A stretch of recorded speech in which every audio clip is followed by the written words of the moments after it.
Hello everybody, now today I will be reviewing the Surface Pro tablet for photographers. Now the Surface Pro is a pretty amazing tablet.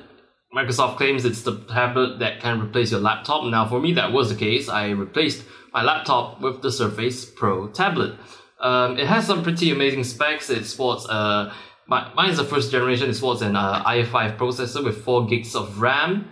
So it is quite powerful. It has a almost ultrabook-like performance. Now, I'm going to just be reviewing the first generation. I'm going to be reviewing the Surface Pro. I'm not going to be reviewing the Surface Pro 2 or the Pro 3, mainly because I only have the Surface Pro. It's what I have. So let's see how it holds up on my Surface Pro, and then you could expect it to perform slightly better in the Surface Pro 2, or even much better in the i7 version of the Pro 3. So I will be putting my power plan to balanced, so I'm not holding back any CPU power.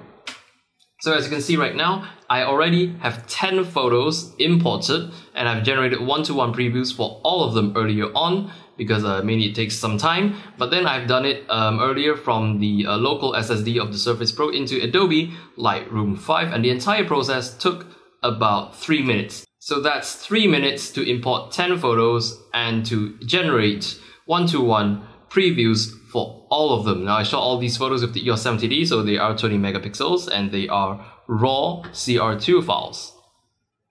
Alright, so now let's actually go into Lightroom and see how it is like browsing the photos. How it holds up browsing the photos. I'm going to browse the next photo. Okay, it's coming quite well. It's actually quite responsive. So very responsive. And then I'll try enlarging one. Oops, wrong there. Alright, it had a millisecond delay. Enlarging it, let's pull it back out. Enlarging it again. Alright, so previews, it's fine. Now let's go to develop. Now we're going to be applying some standard, sorry about this, I just installed Lightroom on my Surface. Right, so we're just gonna go through some standard stuff, just adding contrast, sharpening, adding a little vignetting, and see how the Surface Pro holds up to all that.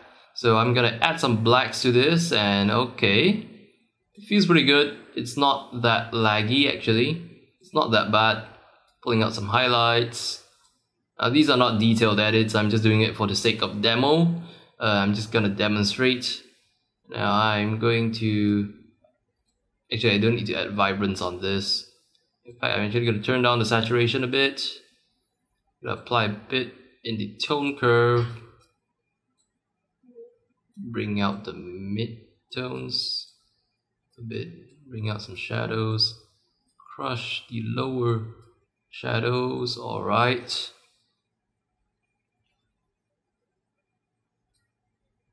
Right, detail. Let's sharpen this. I'm gonna bring this up. Apply masking. Alright, so so far it's very responsive. I don't think I need noise reduction on this. It's very responsive, almost feels as if I'm doing this on a PC actually. Doesn't feel too much different, although the screen is a little small compared to PCs. Alright, it's actually very, very responsive. All the previews are coming in at lightning speed with minimal delay. So I'm going to move on. Now I'm going to try this one. Gonna bring down some shadows, bring out some highlights. Alright, so far so good. And then I'm gonna correct the color temperature a bit. I'm gonna apply an adjustment brush. And I'm going to do a tint adjustment brush because apparently this puts quite some load onto the CPU.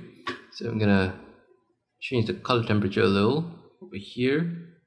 Apply a brush. Change the color temperature. Alright, done. I'm gonna sharpen it. Sharpening usually takes up quite some CPU load.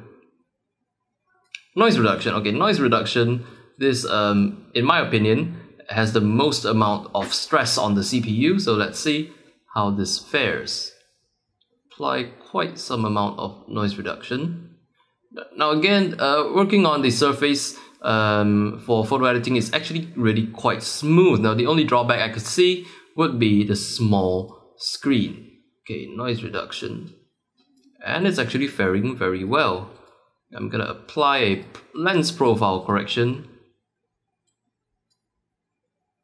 Then apply some vignetting. Alright, and it's all looking quite good. Now for the rest, I'm just going to adjust some basic parameters, and then I'm just gonna sync them throughout the rest of the film strip. Now these are not very detailed adjustments, just for the sake of demonstration. In fact, this probably looks like crap. But anyway, I'll select the rest, and then I'm going to synchronize all that.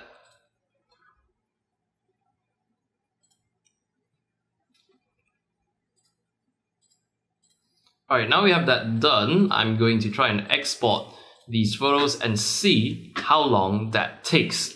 So I've touched up these 10 photos, and then I'm going to export them and see how long it takes to actually render these photos. I just export them to the desktop. I'll put it in a subfolder, Untitled Export. Then, yep. Okay, I'm gonna export.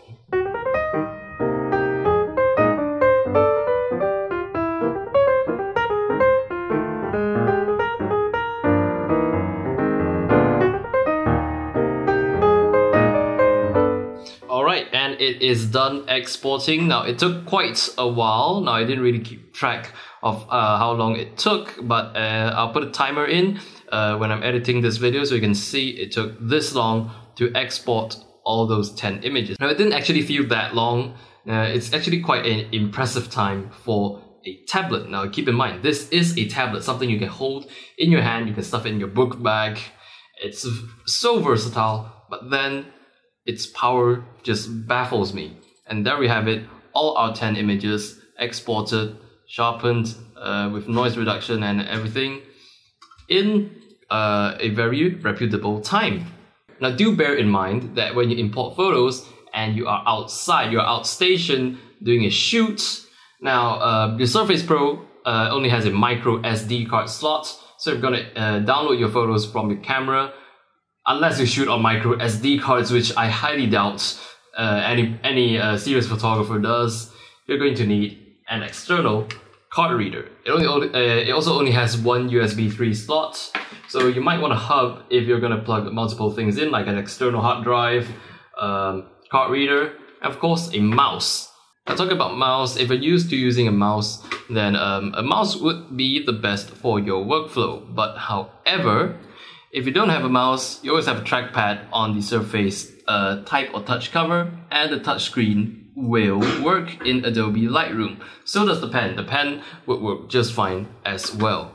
Now I could totally get some usable edits from my Surface Pro when I'm outside, when I don't have access to a PC. The Surface Pro would be just fine. It could replace my laptop, and it performs, I think it even outperforms some laptops out there. So it's a very nice tool to have for a photographer. Now do bear in mind, this is just the Surface Pro with the i5. Now imagine what you could do with the Surface Pro 3 and i7.